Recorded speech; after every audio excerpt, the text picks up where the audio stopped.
Welcome to Hood Champion Boxing Sports. In boxing, you find a way to win or you find a way to lose. You know, just how important is race relations across boxing fans, and how important is race when it comes to making a fight, especially a huge fight and a pay-per-view fight. Now, I tend to think when we talk about rivalries, I think Mexico and Puerto Rico, that's probably the biggest rivalry, right? Outside of that, there may be, I don't know, man. I think Mexico and Puerto Rico, right? I think that always sells and gets two countries behind the fighters. But I'm kind of seeing a narrative floating around about Terrence Crawford and Alexis Rocha. Now, I've been talking about Rocha for almost a year now. So the fact that him and Crawford are at this point to where the fight could happen. Not saying it's going to happen, right? But it more than likely is going to happen. But we don't know that. But what I'll say is this. Is having like an African-American fighter against American-American fighter, is that the secret to huge pay-per-view numbers here stateside? Like, is that what it's going to take? Now, you know, I don't want to get going down a path to nowhere, right? But I've heard this argument come up in a couple of different videos, in the comment sections, and I think people are being a little misled by the numbers Mayweather was able to accomplish, and with Oscar De La Hoya. But I think that had a lot to do with the two athletes, their platforms, their profiles, their pedigree, their amateur accomplishments, and their accomplishments as professionals at the time. Like Mayweather and De La Hoya, without getting all the way down into the weeds, those guys were pretty big names. De La Hoya was the biggest name, and De La Hoya was and Mayweather was right there. And that was kind of a passing of the torch, you know? But the type of numbers they did, I don't think just because we have, you know, Terrence Crawford and we have Alexis Rocha and the fact that De La Hoya is trying to bring Crawford over to his stable, right? Which I don't know what's going to happen. But I just don't think because De La Hoya and Mayweather sold so many pay-per-view, did big numbers in pay-per-view sales, that you just take a guy like Crawford and a Mexican-American fighter, and that's going to be the same thing. Like, that's just not going to be the outcome. Now, will people get behind that? I think you could see, like, people, you know, coming out and supporting Rocha, especially depending on where they have the fight. People coming out supporting Crawford, I would like to think so, but I don't know. There's a lot of people out here, a lot of fans right now, who just have a strong disdain and dislike, and I would even go ahead and use the word hatred for Terrence Crawford.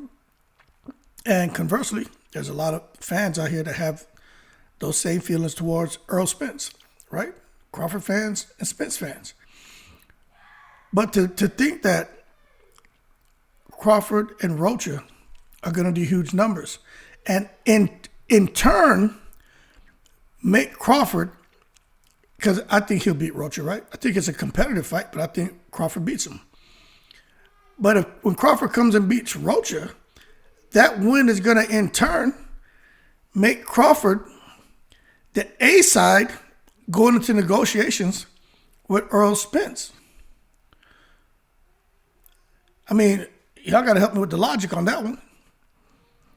Because Crawford fights Rocha and beats a Mexican-American fighter, that's now going to make him the A side going into negotiations with Spence. I'm not so sure about that. Actually, I'm going to say I don't think so. Crawford fighting maybe Virgil Ortiz. That carries more weight than fighting Rocha, but we know he can't fight Virgil Ortiz. But I'm trying to think, for Crawford to get in the ring with anyone right now. Hell, Earl Spence fighting Keith Thurman. Keith Thurman's name carries more weight than Rocha, in my opinion. But Rocha's been more active. Rocha is a live dog. He's a live dog in the fight. But I'm not tracking with people saying that Crawford's going to get the upper hand by fighting a Mexican-American fighter. Now, what I will say is if somehow they come out now and they fight, and they do, because, De La Hoya, look, De La Hoya's presence, it can play a role in things. Just like Mayweather's presence played a role for Tank Davis, right? It matters. It's nice to have a guy like that on your side, because a lot of times we just hear Golden Boy Promotions or Oscar De La Hoya. You hear Mayweather Promotions, Mayweather.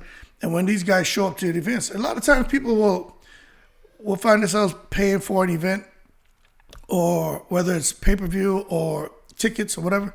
They'll support it in some form and fashion just because they're fans of De La Hoya, they're fans of Mayweather. Not necessarily because they're a fan of Rocha or a fan of Davis. So when you look at Terrence Crawford if he becomes attached to De La Hoya, I'm pretty sure we're going to see his fan base grow.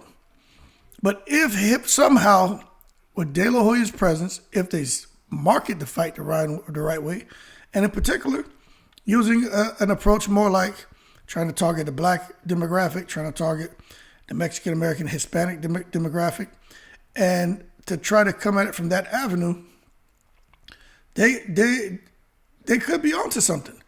But I just don't think, I'm just not sure that's the answer.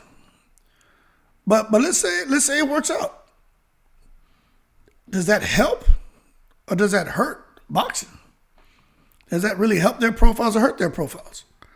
Or is it that us as boxing fans, we understand it's just a good fight.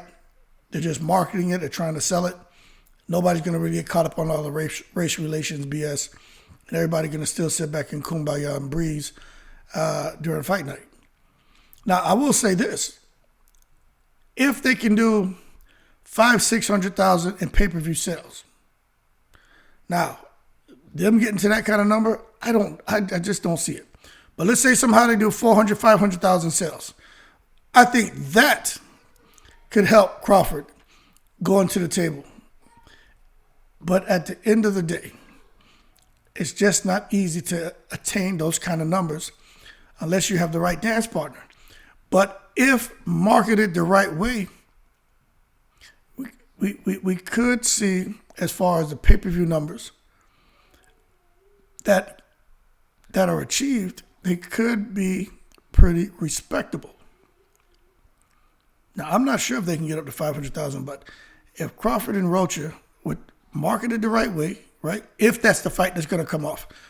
I can't see it going any other way since he's the number, he's right there. He's the only option Crawford has. He's the number 3 for the WBO. I think some people will get behind it. 400,000 in pay-per-view sales, 350,000. Well, then now Crawford has a little bit more of a voice. Getting that split,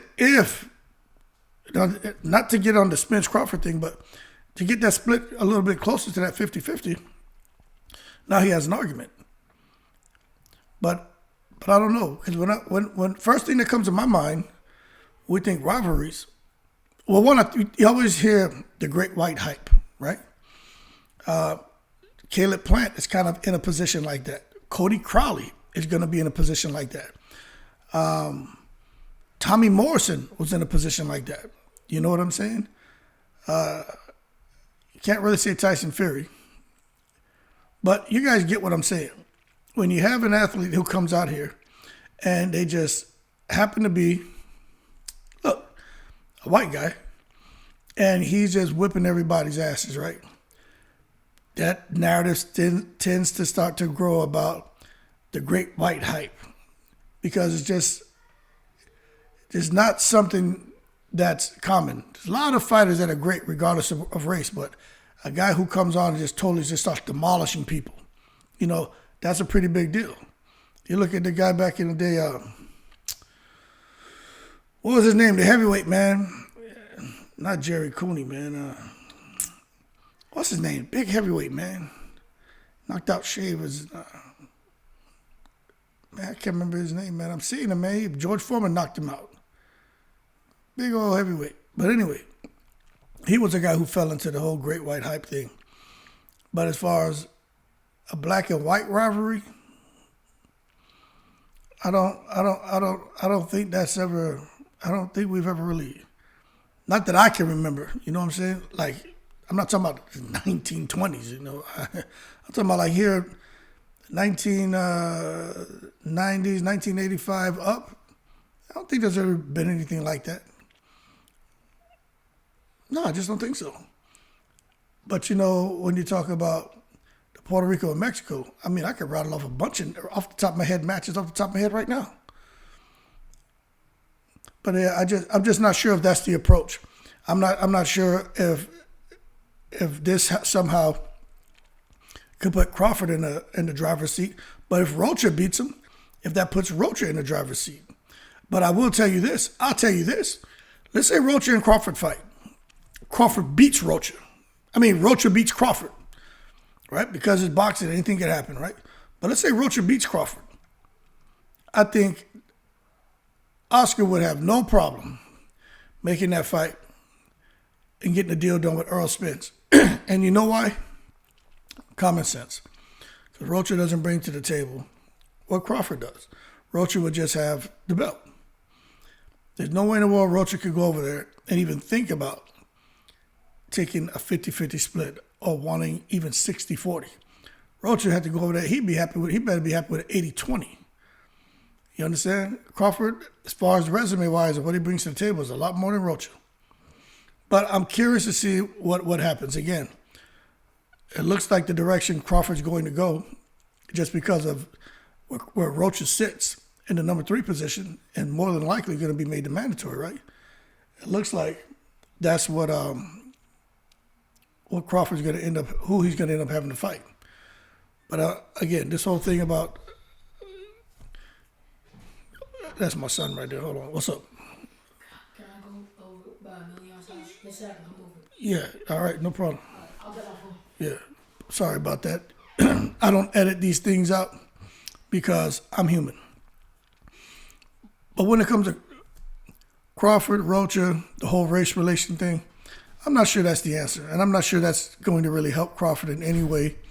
I think, irregardless of the opponent, I think it has a lot to do with the pay-per-view sales. And I'm not sure that's the secret.